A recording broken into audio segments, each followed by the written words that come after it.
And we're continuing this speech that the Lubavitcher Rebbe gave in 1991. Gave the speech in 1991, and it's talking about this week's Torah reading and also in the time of the year that we are now found in. And because it is possible, and in fact, it is necessary to learn from everything that happens in the world about how to be a better person, how to be a better Jew. Because God is creating everything, and God is creating everything with tremendous detail. We Jewish people, especially the Chabad philosophy, says that God is creating every single detail, every single bug in the, the Amazon jungle, and every single nervous system and every single respiratory system of every little bug and every amoeba or whatever that is. God is creating all the time. And if things go wrong, then everything dies. So we see that God creates everything, tremendous detail. It makes absolutely no sense. It's God. And so how much more, and why is he doing it? The whole thing he's doing it for is in order that we should catch on a little bit and realize, hey, I'm here in order to do good. And God is empowering me to do good. And he wants me to fix up the world.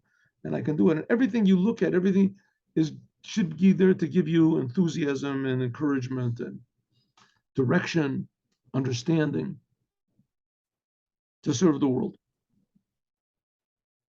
So how much more so a portion in what's read in the Torah this week is Parshas Maseh, the last section of the book of Numbers.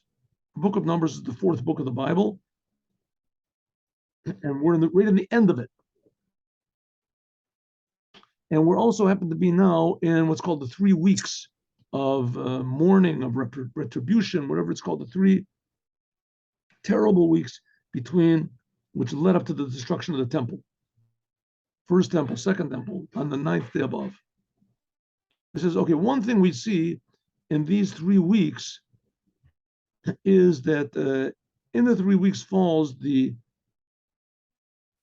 date that Aaron, Moses' brother, right, his older brother, Aaron passed away.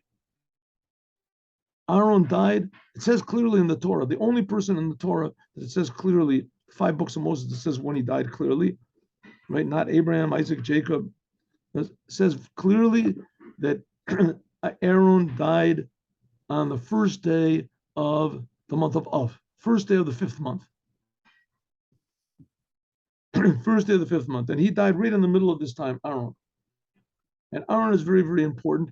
And also the Rebbe pointed out that when we finish any book of the Torah, so all the crowd, right, the people in the congregation and synagogue, they yell out, Chazak, Chazak, V'nit Chazek, strengthen, strengthen, and they say, we will strengthen ourselves.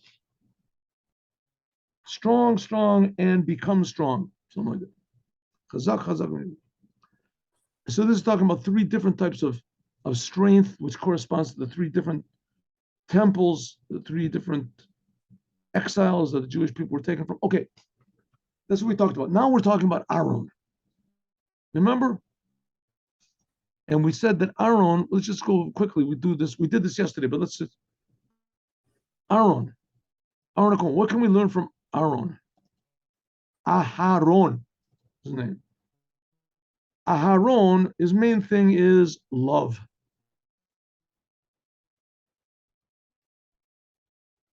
The Aleph of Aaron shows in the source of this love. Aleph refers to the oneness of God and also refers to the word Pele, wonders. Shaloch, and therefore, love is a tremendous love of Aaron. Aaron's love, remember we learned this yesterday? This is even greater than the love of Abraham. Abraham was before the Torah was given. Abraham had tremendous love.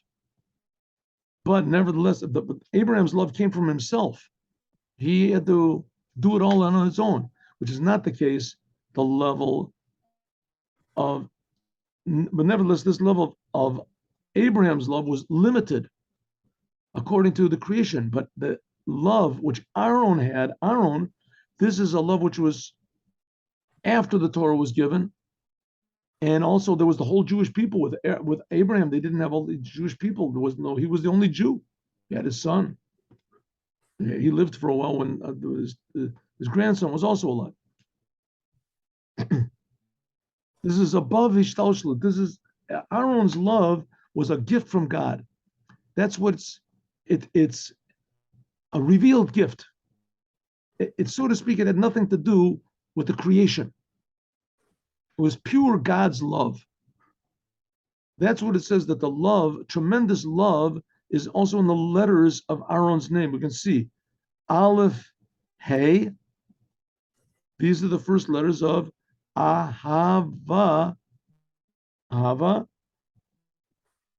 Reish. This is Ahava, Reish, Rabba, big love. And the long Nun, this shows that this big, great, infinite love of God is drawn down into the world to all of the Jewish people, even the Jewish people that are totally opposite of what they're supposed to be doing. Like it's known that the letters of the Torah, remember we learned this yesterday, there's what's called letters which are above. Here we have like the little lamed, goes above the line. We have regular letters which are between the two lines, normal letters. And then we have letters like Nun that go below. So Aaron drew godliness even to those Jews which were below the line. They crossed over the lowest line. How low can you go? Nekudis Shedargaso Shel Aaron is above any limitation. Therefore, it has the power to unite all of these details of the Jewish people equally. That's Aaron, tremendous love. In more detail, you can see the whole idea of Aaron and the joining and the uniting of these two opposites of coming down and going up. Okay, what is Aaron? Aaron was a Kohen. The Kohen, he's like, in a way, the ultimate activator of the Jews. The Kohanim. The Kohanim, they were the ones that worked in the Holy Temple. The Kohanim also gave blessings. And these things of working in the Holy Temple and giving blessings are two opposites. Working in the Holy Temple, they took the sacrifices and they slaughtered them, and they didn't have to slaughter them. The owners, some of them anyway, so they slaughtered them and they took them up on the altar to burn them up. The thing of the Kohanim was to go from below to above. Below to above, burning. And that was, we said that Aaron, he said, was the escort of the queen. Aaron was the one that aroused the Jewish people to thirst for God. On the other hand, Aaron is a Kohen, and they gave blessings. The big thing of the Kohen is to give blessings coming from above to below. So he says this unites what's called uniting these two opposites of bringing God down and elevating the Jews or the world. Like we said before, matos and masai, we talked about that before, that matot is like a staff coming from above to below. That's last week's Torah portion. And Masa is journeying, the Jewish people journeyed from below to above. One of the main things of Aaron a Kohen is blessings of the Kohen. Mitzvah Sased is a positive commandment of the Torah that the Kohanim should bless the Jews every day. One of the 248 positive commandments. And this is one of the commandments that does not depend on the Holy Temple. There's a lot of commandments that only when Moshiach builds the third temple will be able to do. But there are a lot of commandments that even now we can do. And one of them is the blessing of the Kohanim. We can do it everywhere. Even outside of Israel. They do it every Yom Tov. In Eretz Israel, some people do it according to every day. You can make Brivas Kohanim every day. Some people in Kfar Chabad make every day. Ubakal to feel in every prayer from the prayers of the day, they can make, except for, of course, in the daytime. Shachris, in the morning prayer. You do, and it's known that the blessings of the Kohanim have two things. The blessings of the Kohanim, they have blessing and tefillah and prayer together. Okay, there's two ways of relating to God. One is a blessing, and the other one is prayer. Generally speaking, a blessing is bringing into the world something that's waiting for someone. Right? Uncle Joe is sick. He's sick. It's a blessing that the health should come from his soul, from a hidden way until it be revealed. That's a blessing. Blessings mean to reveal something that is hidden and make it revealed. That's a blessing. In other words, something is waiting for a person spiritually, but for whatever reason it is, he doesn't get it. That's what he needs a blessing for. So the Kohanim, they speed up the blessings. That was the thing. Remember, we learned with Aaron, with his staff, almonds, because almonds are the quickest. They bring blessings down. That's the idea of a blessing, bracha, she'enyano hamshacha, drawing down from above to below. There's also the thing of prayer. What's prayer? Prayer is when things happen in the world that, according to natural way, can't be changed. Right? People get sick because of their sins, whatever it is, because of past incarnations. That's it. It's set by God. That's it. Prayer can change that. Prayer can bring to a person good which was not waiting for him. Prayer changes nature. Blessings bring the spiritual good into the physical. Prayer can even change the spiritual. That's the thing of malat tefillah. The thing of prayer is that it raises from below to above. That it can reach a level which is above any limitation. It's above any sort of going up or coming down. Therefore, that's the whole thing of Aaron, that Aaron, on one hand, he is brings blessings, but the type of blessings that Aaron and the Kohanim give is not the same blessings as that I give. Every Jew can bless. It says, Hayei bracha, the Jewish people are blessings. Any human being can bless. But the Jewish people have more blessing inside of them, the ability to bless, than anybody else. God gave us a blessing. It says, Hayei bracha. It says, anyone who blesses you will be blessed.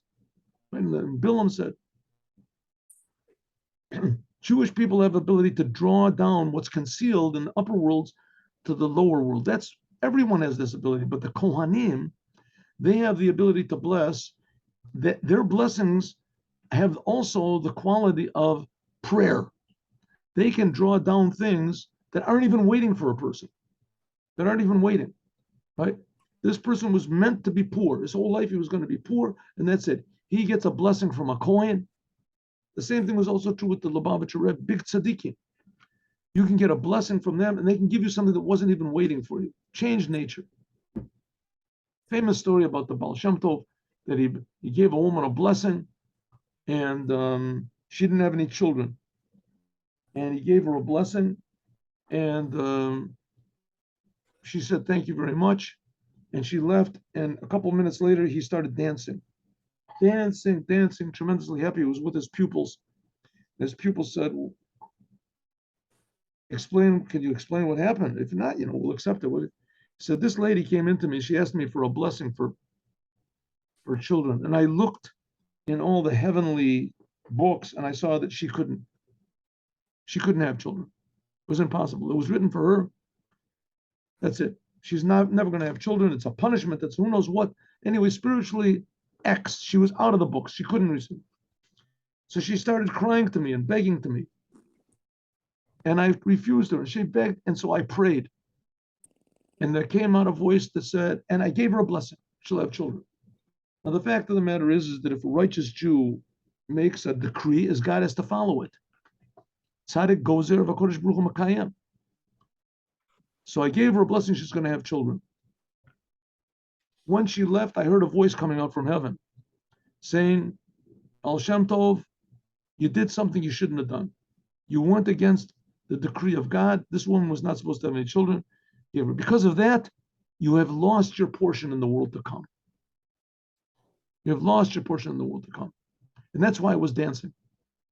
Because now, if I'm sure I lost my portion in the world to come, for sure I'm not going to get it, then that means that all the commandments I do and all the good deeds that I do, I'm never going to think 1 second about what I'm going to receive from it. I do it purely for the sake of God. Otherwise, he was happy. I don't know if therefore he got it back or whatever. That's secondary to the story.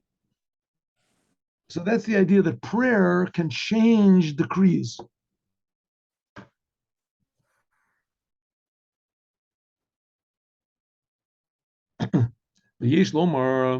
So that's the power of the Kohanim. The Kohanim had this power like the Baal Shem Tov did, that they can actually make up. Now a blessing makes something for sure. And prayer, you can pray, it's not for sure it's going to happen. Sometimes a person can pray, that Uncle Joe should get healed, and the blessing comes down later. It comes for somebody else or whatever. A prayer. But the Kohanim, they have both things, that they can pray and they can also make sure that it comes down into the world. Both of these abilities together. Yesh Lomer, we can say, Shechib or Beis HaKavim, that joining these two things together, V'Allah, Al Yedei Bechina Shlishis, by means of a third level, which is higher than both of them. How can you unite these two opposites? As you have to have a third level, which is higher than both of them. Morumas, this is hinted at, the Koach, Shebrachas Kohanim, is a bracha mishuleshes, that the blessing of the Kohanim is a triple blessing. It's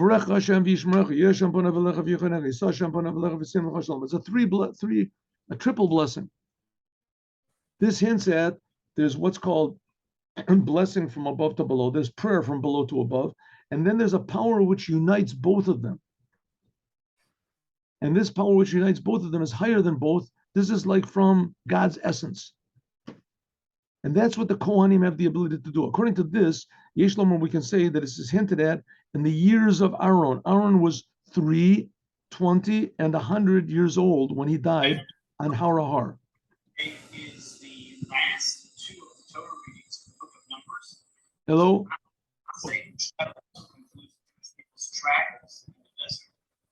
Hello? Are you asking something again? No, okay. The Nosaf al Shlemus, the Me'av, in addition to the completion of 120 years, that this is the age of Moses, right? Moses was 120 years old. Like it says, that Moses died on the same day he was born, exactly 120 years old. And Aaron lived an additional 3 years. Shlosh Vesrim. Why? Shemisbar Shlosh, because like we said before, the number 3, which is more than just the completion of 120 years old, right after the flood. God said people are going to live 120 years. Aaron lived 123. This hints at that Aaron, not only did he complete all of the years that he had in the world, right? He completed his job, but he also added 3. What's the 3? Joining together these two pillars of going up and coming down, prayer and blessing. He united them by means of a third level, which is above both of them. Okay, what is this third level? What are we talking about? What's going on over here? This is something we said so many times before, and such a very, very important point in Chassidut, that this world has to stay the way it is. Just one moment.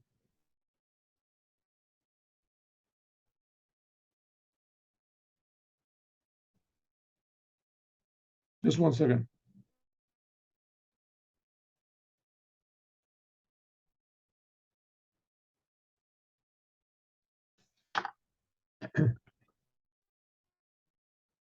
What's going on? Very important. This world, the way it is with all of its details, is tremendously important to God, with all of its details. Moshiach is going to come and the world will remain the same world and it'll have all its details in it. It's just that all the bad things won't be here. The world can get along really fine without any weapons of destruction, without depression, and without addictions. The world can get along really good without those things, right? These are totally unnecessary. Like people can get along, the world can get along without measles and without whatever it is, chicken pox and what is it called? All these other weird diseases. The world can get along without diseases. We have to have diseases. They're not them. The world is, not only that, there's so much potential hidden. That's what we learned in the previous mimer. Do you remember we learned by getting rid of the bad, even the fine bad is that's like cleaning your glasses. You can see what's real. You can react in a true way. Imagine a person who's a talented painter, right? A talented painter, and he's got dirty glasses that don't allow him to see colors. He can only see white and black. If he can clean them off, get rid of the bad, then suddenly his potential comes out. He can be a painter. He can whatever it is. To get rid of the bad. That's what he's saying. So he said, how is it that we have, but this bad in the world, God created it, right? And he created the potential. And when we make the wrong decisions, it gets stronger and stronger. The Rebbe says we have the power, though, to get rid of this bad in the world. First of all, we have to do it inside of ourselves. But the power to do this is called a blessing. We can also do it through prayer. But even more, there's godliness, which is above both of these, by means of our prayer and our blessing, where we're trying to reveal God in the world. So God is, so to speak, the number 3. Okay, now we are entering the 5th month of the year. The 5th month, this is attached to number 5, which is higher than any of these different levels. What do we say? Let's have a look. Let's see what the Rebbe is going to say. This is number 5. It says number 5 goes to Paro. This was what Joseph said. Esprio, Priya means to be totally revealed. All of the lights.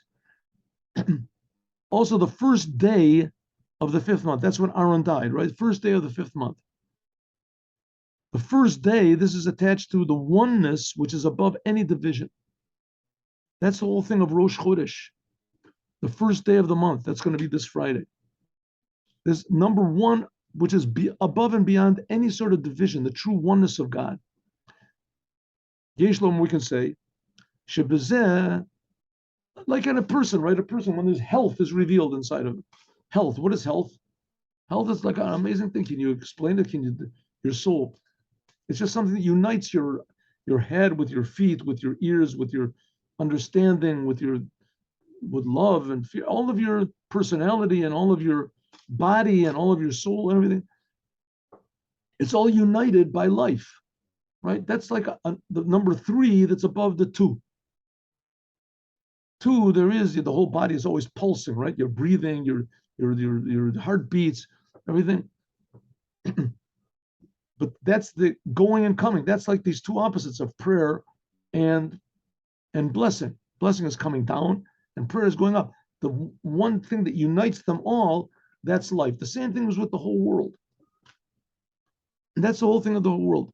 But then there's the number 4 and the number 5. What's the 4 and 5? We're going to see.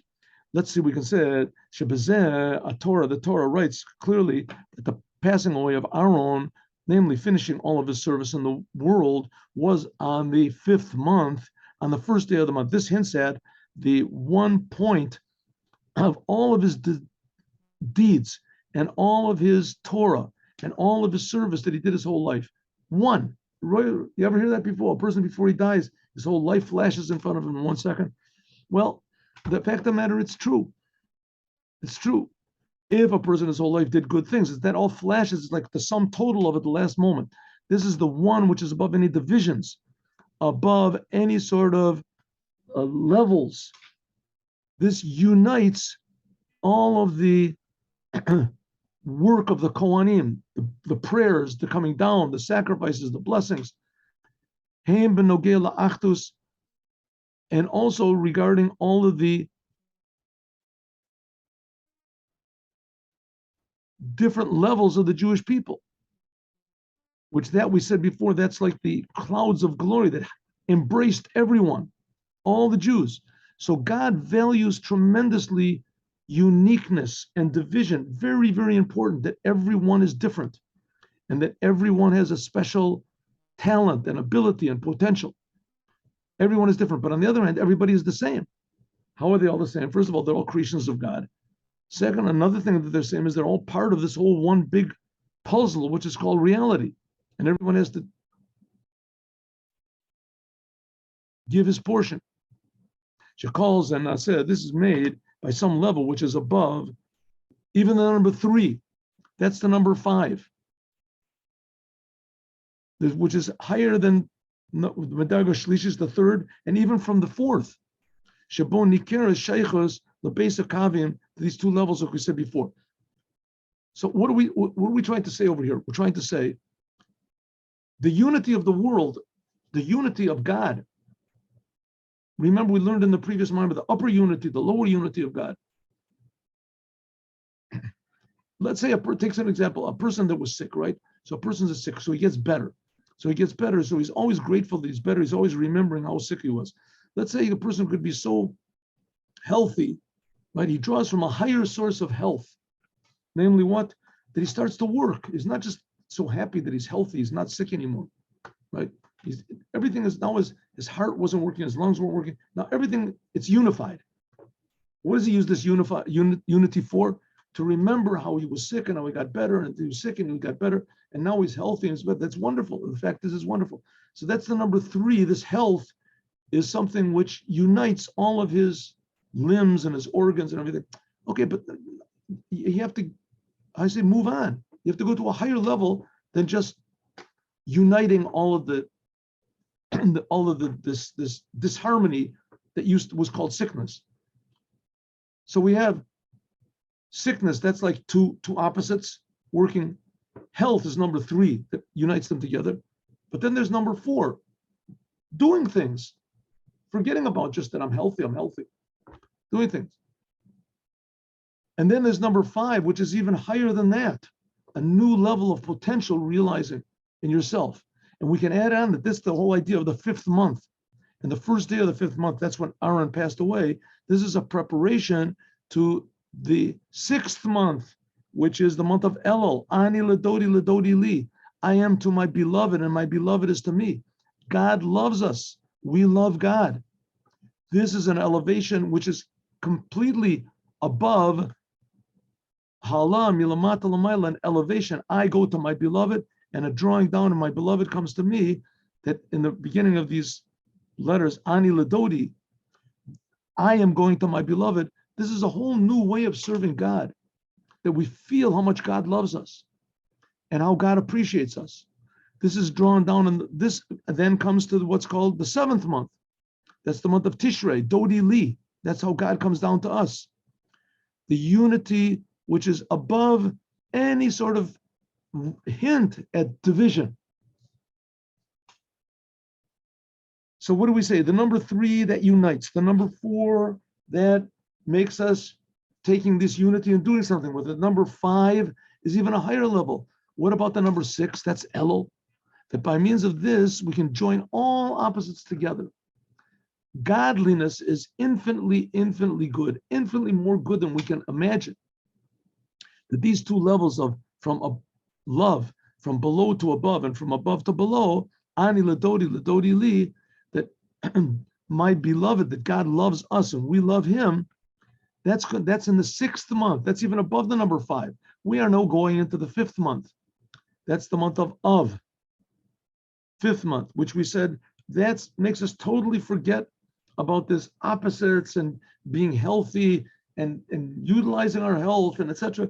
Something which is a new ability that we can reveal that's completely above anything that we had. That's number 5. The number 6 is even above that. It shows our great love for God and God's great love for us. And this comes, but we have to have, first of all, this love of the 5th month, the love of Aaron. The day of his passing away is on the 5th day of the 5th month and on the 1st day of the 5th month. Okay, what are we learning here? What's the Rebbe trying to point out to us? He's trying to point out to us how infinitely good God is, how infinitely real God is, how we have no conception what that is now, but we will have the conception of it. It's just waiting for us. And the Rebbe is trying to activate this.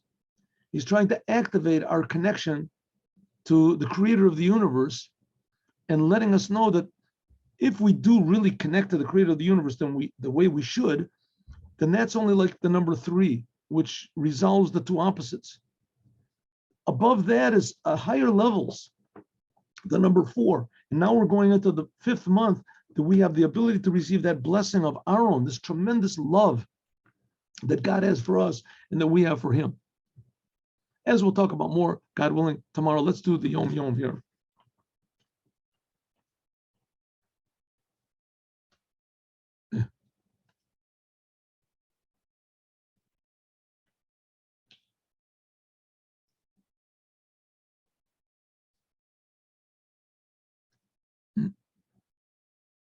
Oh. All right. A brilliant and renowned scholar, tremendously gifted, and he started learning Chassidut. He had a tremendous intellect, and in a short amount of time, he understood all the ideas, and people were asking him questions. He went into the first time that he went into the first Rebbe of Chabad. This story happened like 250 years ago. He went into the Rebbe, he said, "What do I lack? Tell me what I lack." The Rebbe said, "You don't lack anything. You're a God-fearing person. You're a scholar. All you have to do is get rid of your little bit of your egotism. Namely, you're proud of yourself, your arrogance, and to make it into matzah. Matzah means humility, renunciation of your selfishness. If a person uses, let's say, a spit, that you roast things on, so if it's used for something that's not kosher, and so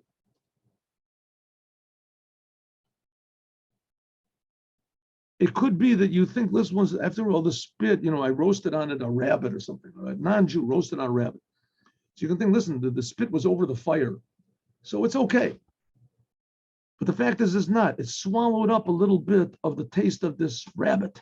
The same thing if a person learns Torah and does commandments, and he has egotism, when they're called pride in a bad way, this repels God's presence because God and egotism can't live together. How do you have to do that? You have to put yourself into such white heat that the sparks fly out and they're absorbed in true light. In other words, you really have to work on your egotism, and because it creeps into every aspect of your life. And the way to get rid of that is by humility and happiness, to be with the creator of the universe. Have a good day. I'll see you, God willing, at 3:00 today, I hope.